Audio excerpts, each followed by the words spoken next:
All right. Hello and good afternoon.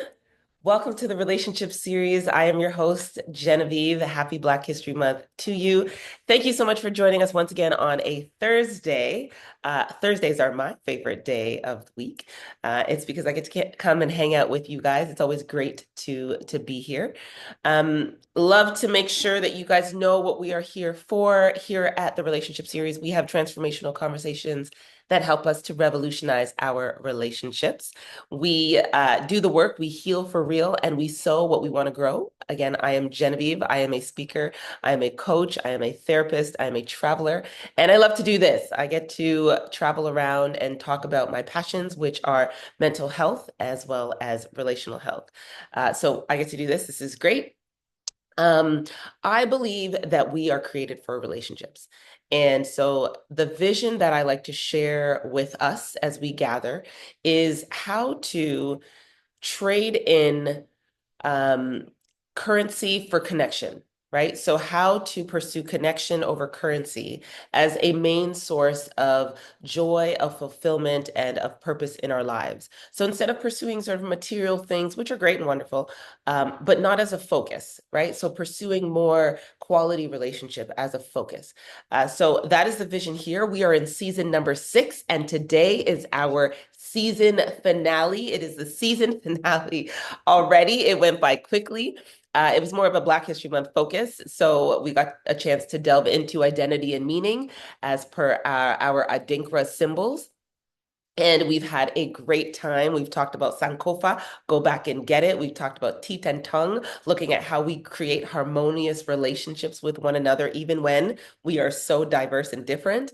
And we looked at greatness last week, going back and reclaiming our greatness to the time before colonization and all these ideas and messages came into play. And today we're going to be looking at another Adinkra symbol, one of my faves. I actually have it on my wrist today. I don't know if you guys can see that. Um, but we'll be talking about that in just a minute. So welcome, welcome. Put your seatbelts on and get ready to join. Our agenda, as per every other week, we'll be looking at definitions to ground ourselves, SAQs to evaluate ourselves and reflect. SAQs are self-awareness questions. And so that just helps us to ask ourselves questions about what's really going on in our lives. And it gives us a chance to answer them both realistically and honestly, but also based on our current and present state. So sometimes we ask ourselves questions and we answer them when we're younger, or at a certain time when we're playing a certain role in our lives, but the answers may not be the same once we grow and once we change roles in our lives. So we want to ask ourselves continuously some of these questions to become more self-aware. What is it that I actually want in my life now? What is it that I actually believe in my life now? How does that play out? How does that bear witness in where I go, what I do, who I choose to hang out with, how I choose to spend my time, my money, my resources, things like that. So self-awareness questions help us to become more aware of where we are at now. And if we're not where we want to be, we can go about making changes and doing so in a conscious, intentional, and gracious way, as opposed to, oh man, you're just so, why can't you get it together? Right? More of like, oh, hey, that doesn't quite align anymore. How do I bring about more congruence between myself, my stated values, and my actual values? So that's what self-awareness questions are for. That's why we ask ourselves questions. And then we'll look at our Adinkra symbol for the day. And then God in relationships and how does that change things? Is God real is more of a, I hear feedback. Sorry, guys. I'm just going to mute you real quick.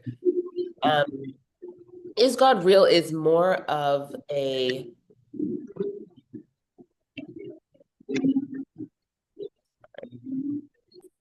there we go.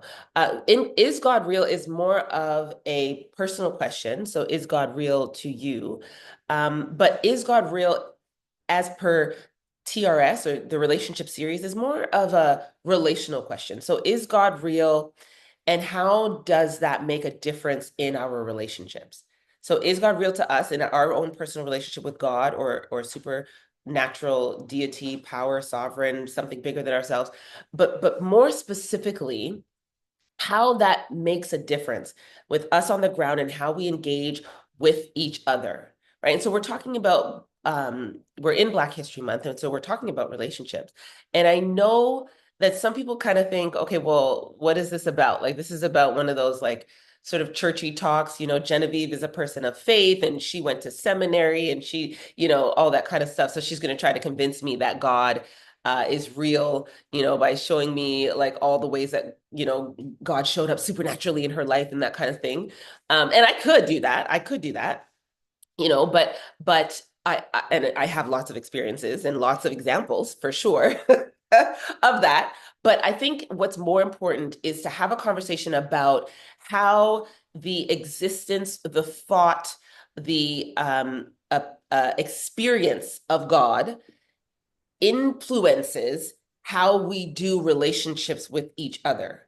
And so our thoughts and our ideas about God are more important here because that translates into our behavior, right? So our thoughts and our thoughts and our ideas about God reflect our beliefs about God, right? And so we'll talk a little bit about that. And yes, I can, make it personal. I've had many experiences in my life where God has shown up and where I've been very convinced about his presence, about his interest in my life, about his care, his loving kindness in my life, and about his grace in my life. But there have also been times where things have been so wild and so confusing and so painful and so dark that I've paused. I've paused and I've been like, "Hey God, like, are you there?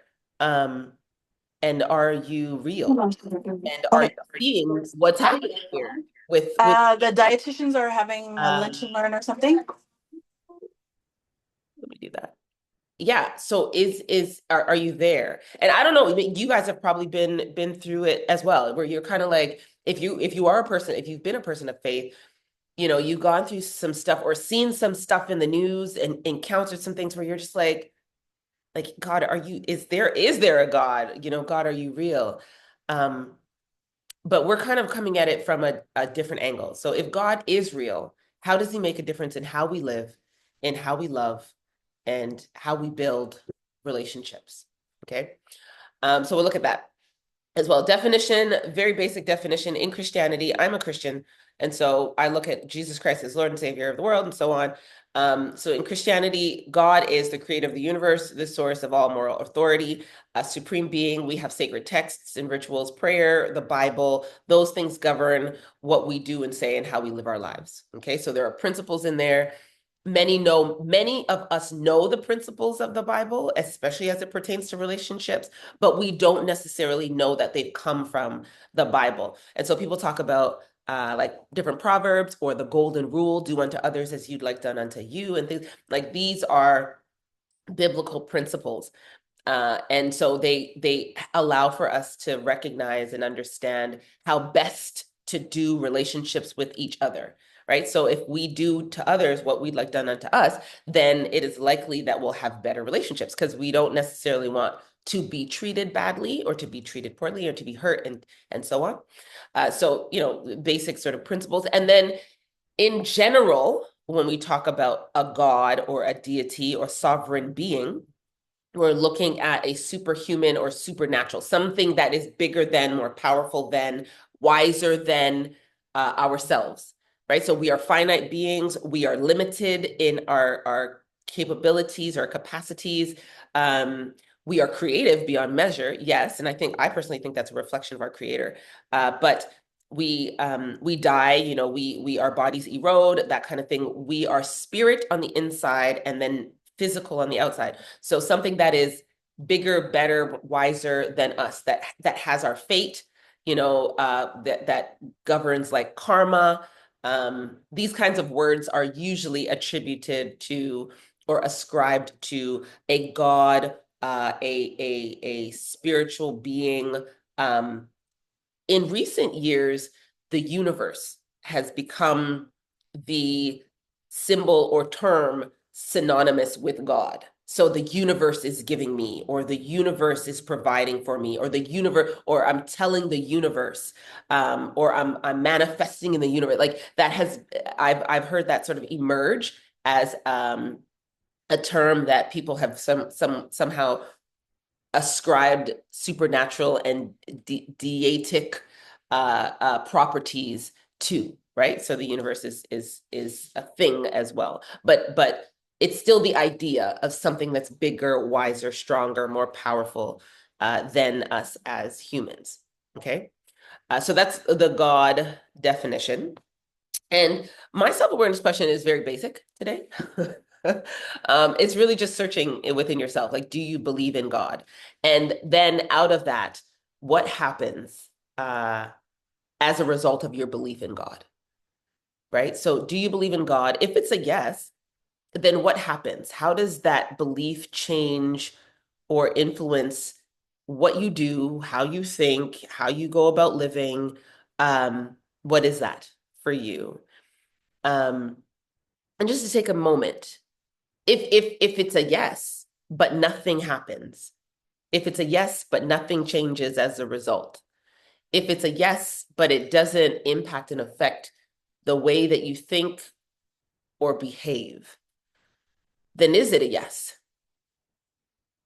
If it's a no, then there are other questions that are perhaps worthy of following the question, right? If it's a no, then it's like, okay, so then what do you believe? What what do you believe about life, yourself, about purpose, about meaning? What influences and governs how you treat yourself, how you make decisions? What is your sense of morality? I remember a while ago, I heard a term, this was a long time ago, and I adopted it. But it was a comment about the generation that we were living. This was like years ago, but they said this generation is morally anorexic. Morally anorexic. They lack morals. Their morals have starved out. They're gone, right? They're starving for morals. And I thought about that and I thought there has to be something that grounds us in morality. What defines morality for us? What tells us, what suggests to us what is right? What should be a rule? What is a decent human being? What is good? How do we define those things without some kind of moral center, without some kind of rule book, some kind of legal system, some kind of policy, some kind of, some kind of something, belief system?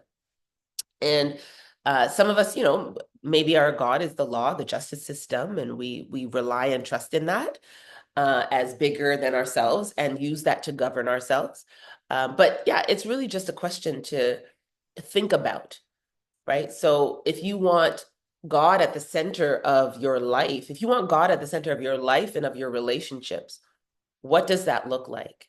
I've worked with couples who say, and we talk about pillars of relationship, we talk about vision of relationship, in marriages that have endured, attachment breaks and trust breaks and things like that. Just, okay, so as we're reestablishing, as we're rebuilding, as we're repairing and recovering, what do you want this to look like? What are the pillars of your relationship? And they'll say, I really like, spirituality and God. Okay, if God is at the center of your relationship or your marriage, what does that look like? How does it impact and affect your marriage? I read a statistic years ago that couples who pray together are like 50% more likely to stay together. Couples who pray together stay together. But prayer was a huge factor when it came to like divorce prevention. And I was like, oh, that's really cool. Not just like attending a church service or claiming a particular religious tradition or faith background, but actually engaging in prayerful behavior, right? So it changed something. Their belief changed the way that they behaved and they engaged and interacted with each other. And I suspect it also changes our perceptions of certain things like relationships, especially marriages or covenant relationships. I see a comment. I believe that there's a power in being in one accord. Absolutely. Yeah. Thank you, KK. Hey, what's good? How you doing? um, yeah, so thinking about that, couples who want God at the center, couples who've made God the center, who've put God at the center, right? Even when you get together with somebody, you don't always know. You don't even always know for yourself. Like there have been seasons in my life where I've been like, yeah, yeah, I definitely believe in God. Am I behaving and acting like it? No way. Like so not in alignment, you know? And then other times where I'm kind of like, I'm I'm kind of there, but it'll come out in my speech and my behaviors. No, no, no, that's right. That's wrong. That's right. No, no, I do this. I don't do that. Right? There's still something that's like a rudder that guides me, and it's grounded in that faith source. So asking yourselves the question, right? How does your belief in God or your unbelief impact and affect your life? How do you go about making decisions in alignment with your belief or unbelief? This is a long time ago too. I heard a saying, it was you never find an atheist in a foxhole because the first thing that they'll do when they're falling down the hole is, "Oh God, help me." Right? That's the first thing they're gonna cry out. So you never find an atheist in a foxhole. And I think that's funny because it's true at times when we come face to face and we confront our frailty, we confront our finiteness.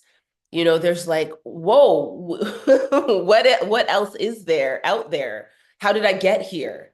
You know? And I think all of us come face to face with those questions at some point in time in our lives, those existential questions about meaning, about purpose, about why we're here. How did we get here? What are we supposed to do while we're here? And inevitably, something brings us back to it. And I believe we are spirit, and I believe the Spirit of God is in us. And I believe that the Spirit of God helps us to recognize some of these truths, these fundamental truths, and return back to these thoughts and ideas, right? And ask the question so that we can receive answers and go on our own personal awakening journey, go on our own personal spiritual journey to finding truth, right? So this is just, sort of a moment where you can reflect and ask yourself some of these questions. And many of us will attribute this question to um, our communities, like faith communities. So if you're like Muslim, you go to the mosque or you go to the temple or you go to church or what have you, you may you may connect this question to that community and what you've experienced there. And I did a talk on church hurt a couple seasons back. And a lot of us who've experienced church hurt have disconnected from God. And so our belief in God has come through our belief in people, and our belief in people has been fractured because we've been hurt. We've experienced pain at the hands of people who have subscribed to that faith background. And so it's part and parcel to distance ourselves from belief in God when we've been hurt by people. But I don't think they're one and the same. They're not one and the same, right? We can certainly protect ourselves and be safe when it comes to people and relationships, and still believe strongly in God. So anyway, just a season. I don't know if you guys have ever had times when you've been very sure, and times when you've been very doubtful. I have had times in my life when I've definitely had both experiences in the extreme, Like I'm like 100% out and 100% in. So some questions to ask yourself. Ooh, I love it. I love it. Okay. Our Adinkra symbol for today, one of my favorites. Again, I have it on my wrist. And you know what? I know people who don't even believe in um like tattoos and things like that. Even some people who don't really wear jewelry, but they have a tattoo, and I'm shouting you out, but I'm not calling you out. I'm calling you out, but I'm not shouting you out. But they have a tattoo of this symbol because it's like this is the symbol. This is the one. Um, it has so much meaning. It's literally one of the most powerful Adinkra symbols. And I'm going to actually read I have this fancy little Adinkra book, which is really cool, that my friend Viney got for me. Holla, shout out. When I was in Ghana. And so the symbol it's GYE NYAME. I think I'm saying it right. It's either GYE NYAME. I've heard it said like that, but I actually looked it up on Google, and the guy said it was GYE NYAME. Anyway, so that is a symbol. It means accept God, the symbol of omnipotence and supremacy of God in all affairs. One of the most powerful and most used Adinkra symbols. It is the expression that can be used to signal the necessity of God's intervention in difficult situations that transcend the ability of man to resolve. Goodness, I love it. I love it. So there's lots of sayings, but there are two. I won't try to pronounce this in tree. But literally, nobody can kill me except God. So that's associated with this simple symbol. And it signifies that God protects us from harm and he's for us, right? And so, yes, there is a time to die, but God's protection keeps us.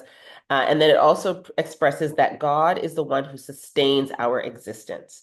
So God is immortal. And if our spirit is united with God, then God technically or literally has to die for man to die, which is impossible. So God doesn't die, so man doesn't die. And then they talk about the afterlife and so on. So it's the omnipotence of God, the supremacy of God, except God.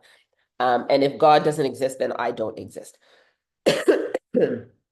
So a very powerful Adinkra symbol, and it governs the spiritual nature and the spiritual foundations and roots of our existence as a people group, human nature, like humanity, um, and then also as uh, um, I would say Black folks, like people from the motherland, Black, Caribbean, so on, people with melanated skin.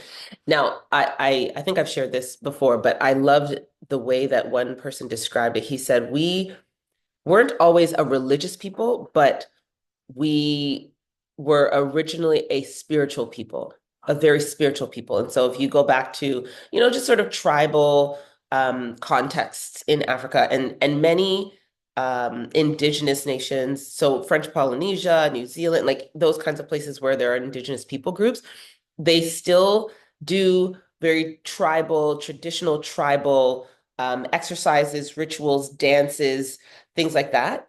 And they invoke spirituality. So they invoke the God of this and the God of that and so on. I believe in one God. I'm a monotheist, but many of the traditions and the tribal rituals invoke the power of different gods, many gods. But the idea is that there is still something bigger than yourself, right? So that was the idea. There has to be something out there that is governing the sun, that is governing the moon, that is governing the harvest, or our provision, our ability to sustain ourselves, our lives, our bodies that keep us till we are dead, right? Our hearts that beat for years upon end, our teeth that all these kinds of things. There must be something bigger than ourselves. Yes, understood that there's a larger force working on our behalf. Absolutely. T. Ross in the house. So yeah, there's this sort of principle. Nothing exists without God. And when we think of our heritage, that's where we come from. This is a symbol of faith. It is a symbol of resilience. It is a symbol of divine authority in our lives. And when it comes to identity, we've been talking about identity for this entire season. Before colonization, before slavery, before the Western world told us who we were, we already knew. We understood that our value wasn't given to us by a paycheck, wage earner industrialism, right? Or capitalism. It wasn't given to us by a paycheck. It wasn't given to us even by a relationship status, right? So we have this love idea, dating and marriage as the goalpost. And if you're single, then there's something wrong with you. It wasn't given to us by a relationship status or a degree, our education. We have to be doctor this and doctor that and so on. And that gives us our value. We didn't have to do anything. We didn't have that. It was embedded, our value was embedded in us by God. Like that was our value. We were valuable because we belonged to God and because we were created by God. But somewhere along the line. Like somewhere we started believing that our worth had to be earned, we had to work for it. You know, I have to be this and I have to be that and I have to have these kinds of clothes and I have to wear this designer and I have to have these kinds of friends and I have to make this amount of money and I have to have this title and position and job. Like it got real messy over time.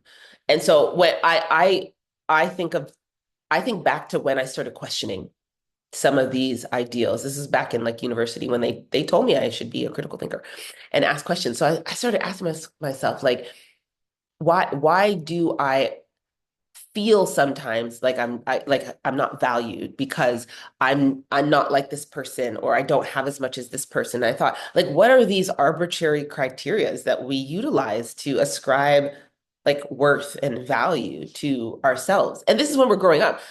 Babies have intrinsic worth. Like we have all kinds of laws to protect babies. Babies, what do? They poop and sleep and eat. You know what I mean? But somehow out of that space where we had like just value for life, the life of a baby, all of a sudden it was like, oh no, we're not enough. We need more. We have to do this. We have to do that. And so, maybe asking yourselves if that's still a thing for you, if that's still a lens that you struggle with. I know I struggle with it still sometimes because it's ingrained and there's so much messaging to support and reinforce that idea on a daily basis, right?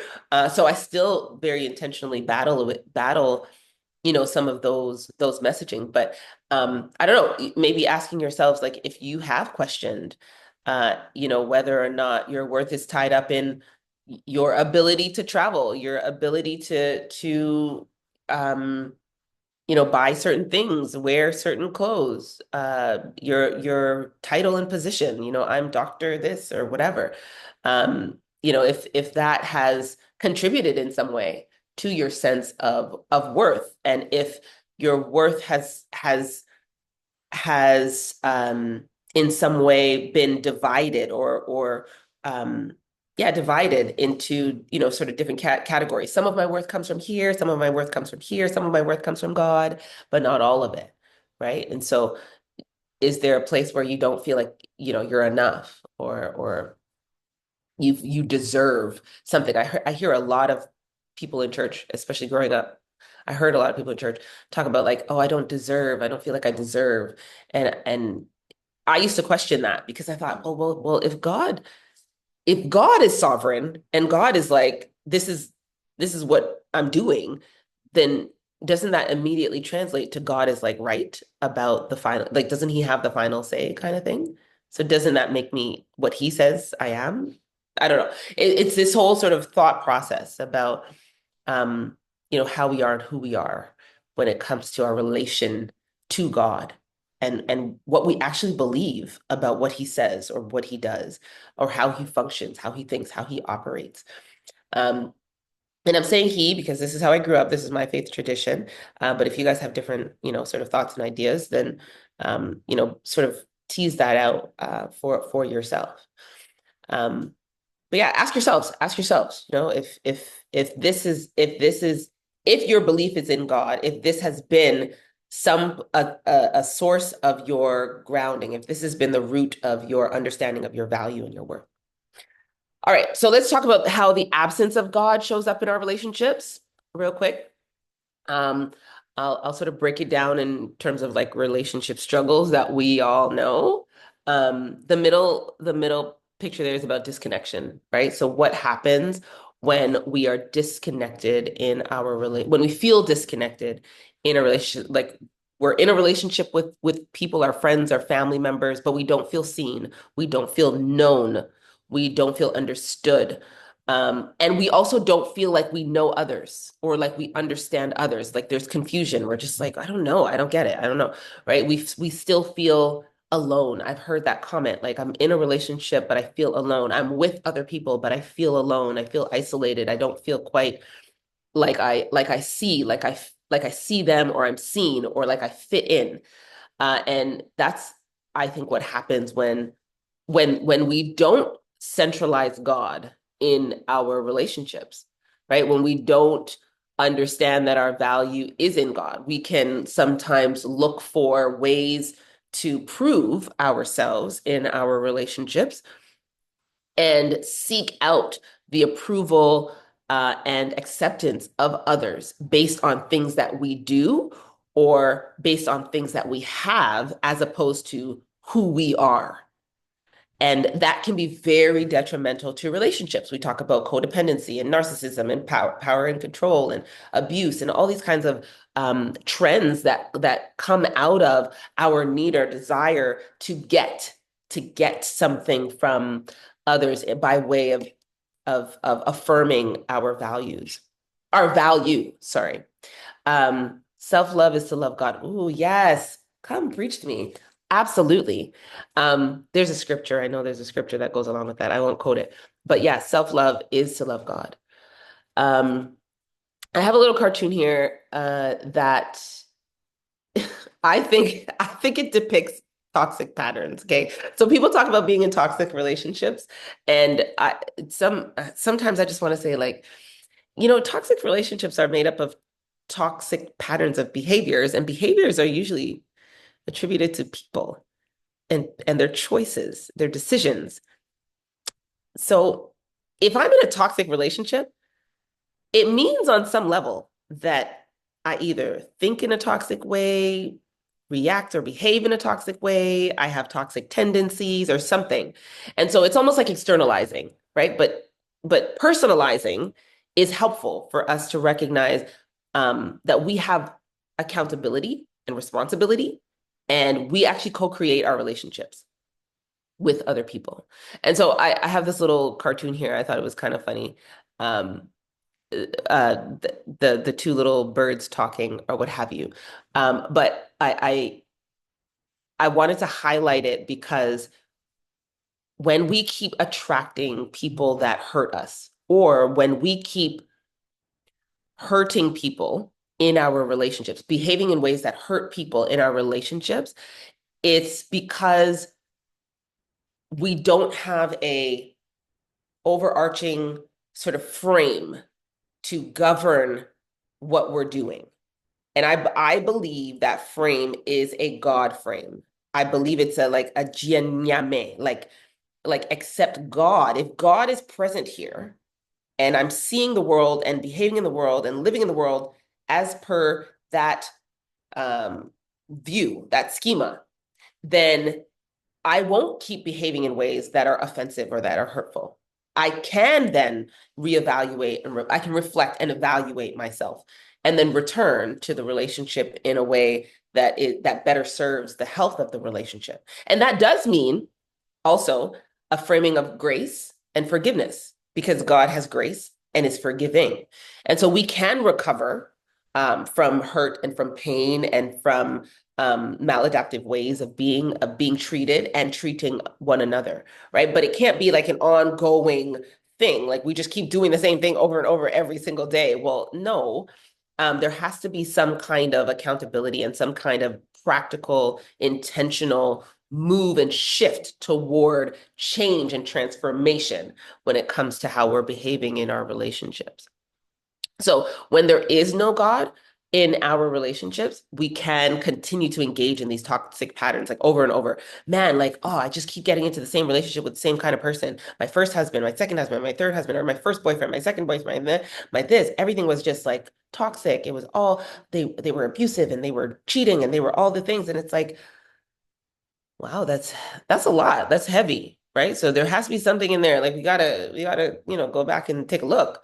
Be like, maybe there's something we need to change or implement that can, get us a different outcome. And then fear and control. Fear and control, I think is actually very prevalent in our relationships. And sometimes it's at a low grade. We we we we fear people leaving, and we also try to control and manipulate people into staying. And we do that in ways that are subtle, silent treatment, withholding, and then we also do that in ways that are very not so subtle, like blatant, like violence and like financial abuse and things like that. Or even threats. Threats are big, like if you don't do this, then I'm not going to ultimatums, things like that. Very, big things. So fear and control. Sometimes if we believe that we aren't of value and we need to earn or we need to do something to deserve the other person's affection or attention, then we might again manipulate, perform, you know, our representative might show up, you know, we're on our best behavior, but we're not our real authentic selves. We're not vulnerable and open. Um, you know, we might show up in these ways and then we try to control others into staying with us or doing what we ask or want. Um, I'm not talking about silly things, you know, actually just trying to be a kind person. I'm talking about like intentional, internal, like manipulative ways. Like I can't bear to have this person leave me. I need for them to affirm my value. I need for them to validate my worth. And so I'm going to contort myself and do things in order for me to convince them really to stay. Um, you know, I I remember, and this I'm sure other people have this experience as well. You know, some of us out here praying, like, Lord, if this relationship isn't for me, send me a sign. And God's like, He sent a sign. He's like, okay, you know, there's red flag after red flag after red flag, but we're just like, no, but I can't leave this relationship because I need whatever they're giving me, whatever I'm getting from this relationship. You know, I'm getting this sense of worth or sense of value. Um, and God's just like, yeah, but I'm trying to tell you, you know, like maybe if I brought this to you, maybe I can bring you something else. You know, maybe it's time for you to let this go. And we do our best to hold on. And I get it because we're humans and we are created for relationships. And so anything that brings about a fracture or a threat to being in relationship with other people, we are averse to. We're like, no, no, no, no, no, no, no, no, hold on. We don't like that. We don't want that. But sometimes we do need that. Henry Cloud, I believe, wrote a book called Necessary Endings, and I love the idea. You know, sometimes we do need to transition out of close relationship with others. That doesn't mean we don't need to forgive and release and do our best to live in peace and harmony with others. But we do need to make sure that our close relationships are not toxic and harmful, right? Okay. Uh, Let me see. Who's chatting with me? Oh, thank you. Thank you. T. Ross in the house. Erica, it is our nature to seek stability and reassurance. Absolutely. The consistency of God's love provides a secure foundation. Yes, secure base. Talk attachment words to me. While the inconsistency of human love can leave us feeling alone, empty, and unsettled. Absolutely, Star. 100% on point, right? The more disconnected we are from God, I believe this, the more confused we are about love, period. Like when we are seeking from people what we ought to be seeking from God, we are always going to come up short. Always. But if we are seeking to serve people and to receive from people through God's love, then we always come out in abundance. We always come out with more than what we were looking for. So thank you so much for sharing that, Erica. Okay, what happens when God is at the center of our relationships, right? So with God at the center, there are different things that happen, right? So when we look at our identity and we put God at the center of our identity, like, so here's an example. When it comes to identity, I'm a Black woman. That can be an identity. We might adopt all the things that have to do with being Black, whether they're stereotypes or whatever they are. Um, I'm a, uh, but then we put our physical appearance, right? We're talking social race, racial construct. We're putting our physical appearance at the forefront or at the center of our identity. So everything else is on the periphery, right? So this is the focal point. This is like who I am kind of thing. When we put so people who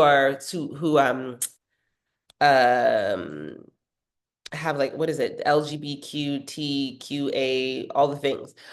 If you put your sexuality at the center of your identity, then everything else is on the periphery. And so you're behaving out of your most wanted, cherished, and valued identity, right? So you're a sexual being, you're a gay person, or you're a queer person, or whatever. And so everything gets to be seen and lived out through that lens, right? Um, and I believe that those are all parts and pieces of ourselves. but they are just parts and pieces. So when we make a part the whole, I believe that's when we have all of these messy things that we engage in on a daily basis, all these battles, all these like confrontations, all of these things within ourselves and within our relationships. But when God is at the center, because God is whole and pure and beyond ourselves, so He's not a part of us. He's everything. Like God is everything. So we don't take a piece of ourselves and make it the focal point, make it like the center of our identity, right? When we know who we are through God, it makes a difference. It makes a difference in how we behave. And I have these three sort of ways here, right? So it leads us to high standards. I say high standards because many of us have settled. We've settled for what we can get because we can get it. We've settled for the bare minimum in our lives for ourselves, in our relationships, especially, right? But when we know who we are, we don't entertain foolishness, not because I believe I'm better than you and you can't treat me this way and all that, not that kind of attitude, right? More of like we all as human beings deserve, because we are created by God, to behave and to be treated in a particular way, to be honorable and to be honored. And so if you're treating me a certain way, you coming at me with all kind of words, you call me out my name and all that kind of stuff, I am not going to allow you to do that because you're not showing up as your best self. If I love you as your best self, is that if I love you, why would I allow you to treat me out of your like debased self? That's kind of icky, right? If we see relationships in ourselves and our lives with God at the center, then we will call ourselves and each other to a higher standard of living, of behavior, of treating one another, of acting in our relationships. Think about it. If you knew you were royalty, would you be like outside upon street, like just picking up, it's like the prodigal son story, right? Like, would you be like eating slop with the pigs? Like when you have a whole 16 rooms in the palace type of vibe? Um, I don't know. I don't think I would be chilling like with the peasants outside if my castle was like, or I feel like that would not be a thing. I think I would call myself to a higher standard. I think I'd probably be sipping tea in the castle or something, right? I like in my mind, there's a standard that comes with an understanding of who you are. And as humans, we are more than valuable and more than deserving um, of acting and behaving in ways that honor one another and honor, we honor ourselves as well. So I think with God at the center of our lives, especially with our relationships, it leads us to higher standards. And so I had a friend, she's been married a number of times, and people ask her all the time, like, why'd you get married so many times? And she was like, because I'm a wife, not a girlfriend.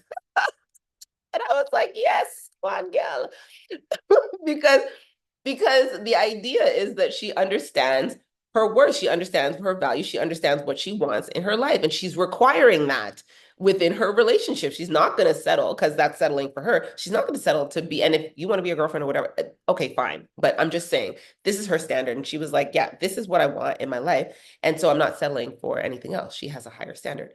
And so I believe that God is at the center. And of course, there are other principles that come along with that when it comes to commandments and fornication and how we treat our bodies, especially sexually, and who we share our bodies with, and what licenses us or qualifies us to engage sexually with another person. And so in the Christian tradition, there's marriage that comes first and so on. But anyway, the whole idea is to have higher standards with God at the center because we have a God standard. We have a God standard for how we treat ourselves, how we engage with other people, right? The other one was security and freedom. So a sense of like when we understand that love comes from God, that we don't have to seek it out or chase it from others, right? From people who don't necessarily know or love themselves, or people who don't necessarily know how to love us well. And so we are not looking for that from others. We have found that and experienced that through God. And so that's another sort of benefit, I guess, when God is at the center of our relationships. And that's like that's such a GYE NYAME. I'm gonna say it a million times wrong, but GYE NYAME. But accept God be at the center of this relationship, then I won't be able to feel secure, or even as Star said, as Erica said, feel a sense of like that I'm worthy, that I can have what I need. Like I'll feel unsettled and alone and like, isolated and somewhat unstable or disoriented at times. And this is not to say that as humans, like we can't be in healthy, we talk about revolutionary relationships all the time. And so there is certainly a measure of fulfillment and joy that we can find with each other when we are doing relationships well. That is the whole premise of having community, of having each other, of being born and created to relate to one another, right? So I'm not saying you can't ever find, joy. Obviously, we can. Many of us have done it, whether it's with our friends or with our parents. We felt, heard, and so there is a level again of relationship that we can attain, and that we are looking to attain as we develop different ideas and principles and perspectives for our lives. And this is one of them, right? So God at the center of our lives and of our relationships makes a difference. It makes a difference in wisdom in relationships. So I believe that there are choices that we make in relationships that make them good or bad, whatever our definition of good or bad is. And wise choices make for quality relationships. The best relationships are not about, feely like, oh, it's chemistry, there's just a vibe. It's not just about that, like in terms of attraction when it comes to romantic relationships, or even attraction when it comes to platonic relationships, right? There are females that I'm friends with that I know I feel a certain way with. Like we are friends and I can be myself with them, and I can show up and just be like, I feel good. I feel, alive and bright and creative and inspired and all those things with friends.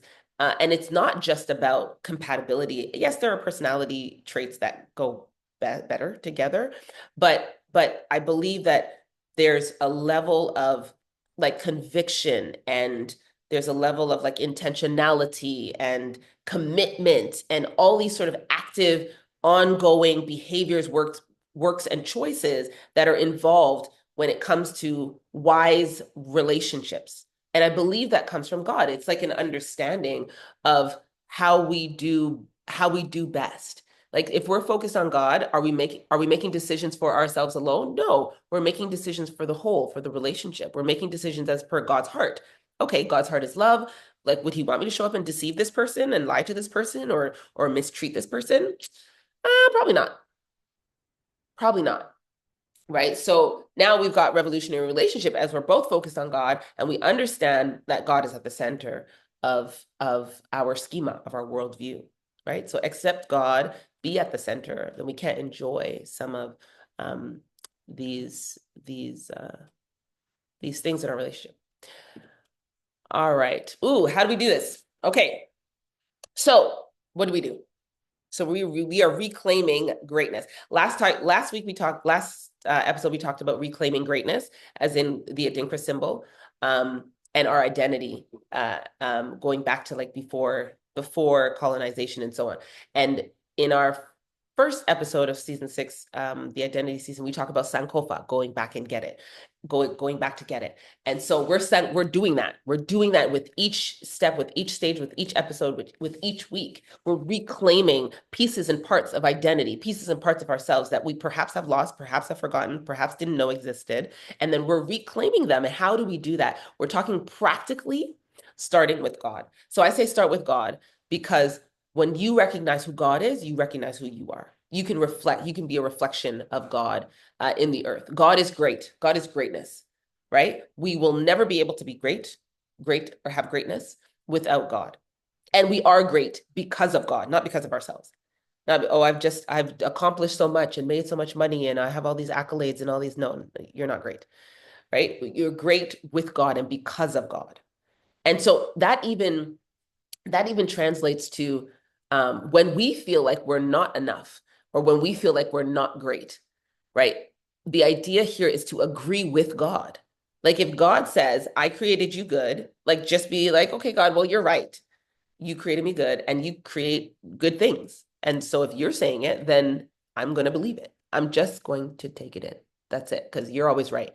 So starting with God means taking yourself out of yourself, right? So your own sort of ideas and standards and feelings, taking that and setting it aside, and then asking the question, like, what is this God thing? What does God really think about this? Really feel about this? What would God say? What would Jesus do? Was like the question. Back in the day with the like the bracelets, but the question is still relevant. It's still relevant today. Like, what would God do, especially when it comes to our how we treat ourselves and how we treat each other. So reclaiming greatness has to do with starting with God. So God at the center, choosing our environment. Last week we talked about finding affirming spaces. So that idea of choosing where you go, choosing who you hang out with or who you rub shoulders with, who you surround yourself. So surrounding yourself with people that see your value without you having to work for it or feeling like you have to earn it. And then people who will remind you of who you are. Like, you don't show up that way. You don't do that. You don't act like that because this is who you are, right? You don't show up eating, slop from the pigs, whatever. You don't do that because you are this person, you're royalty. You need to go sit somewhere, in a cushy chair or whatever. So that idea is that you know where you are, who you're from, and then you choose to be around the people that reflect that for you and that affirm and reinforce that for you. Upgrading your relationship standards. Again, we're looking at how you stop giving access to people who don't value you or who don't value themselves and who just don't reflect, some of these principles that we've been talking about, putting God at the center and putting your relationships on in a place of value and intentional work in your lives. um, Committing to healing. So here at the relationship series, hey, we do the work, we heal for real, and we sow what we want to grow, right? So committing to the healing process. You can't love fully. I think T. Ross said it. Terry just said it. Like, we can't heal fully, or we can't love fully, um, unless we love ourselves and we love God. Like, God love is self-love, right? So we can't love fully when we're still sort of carrying some of these wounds from the past that put fear in our way. We're scared to people are going to leave us or not like us or whatever the case is, right? When that happens, fear replaces love, right? And so perfect love casts out fear. Because when we love without risk and we understand that it comes from God, that is a limitless source. We can go to the God love, gas pump at any point in time and refill. It's an unlimited supply. We don't have to pay for it. Like, it's not like oh my gosh, I don't have any money in my bank account. Like, right? And so that source, we understand that out of that comes our capacity to love. And if we are fractured or broken or unhealed, and I'm talking about like doing your actual work, you know, however you do your processing of healing. You recognize that there's a tear or a wound, an emotional wound, a physical wound, whatever, a relational wound. Do the work to bring about like healing in that area. So if that's forgiveness, if that's like processing through the pain, if that's reframing, if that's restoring, whatever the case is, if that's going to therapy, if that's meditation or yoga, whatever it is, do your thing, but commit to the healing process so that you can love freely and fully and purely, right? So you're not looking for something, you're actually willing and ready and equipped to give, right? And then trust the process. Trusting the process, of course, our relationship with God will be the longest relationship of our lives, right? God is, starts, Erica said it, right? That God is, he's our consistency. He is consistent and he doesn't change. He's the same yesterday, today, and forever, right? So accept God, like God, his omnipotence, his supremacy, he's standard, he's there, he's present, he's stable. And that's going to be our longest standing relationship in our lives. So trust that throughout that process, that he will help us to work through what we need to work through in our relationships, and help us to renegotiate them, to repair them, to recover within them, I get questions all the time. I started a podcast with my ex-husband, and people are like, "What in the world? Like, what are you doing?" And I believe that is a model of revolutionary relationship. Like, you can actually do it. You don't need to be getting back together. You don't need to be doing all these. Like, you can live in harmony and at peace with people, with your fellow human beings on any level in any space. It's possible. I promise you, it's possible, right? And I live it. I practice it, and I try to do it every single day.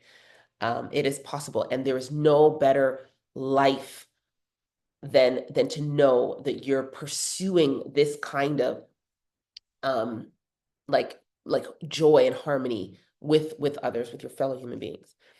Because there's such a freedom in that. All right, so guys, this is our season finale, and it was a short season.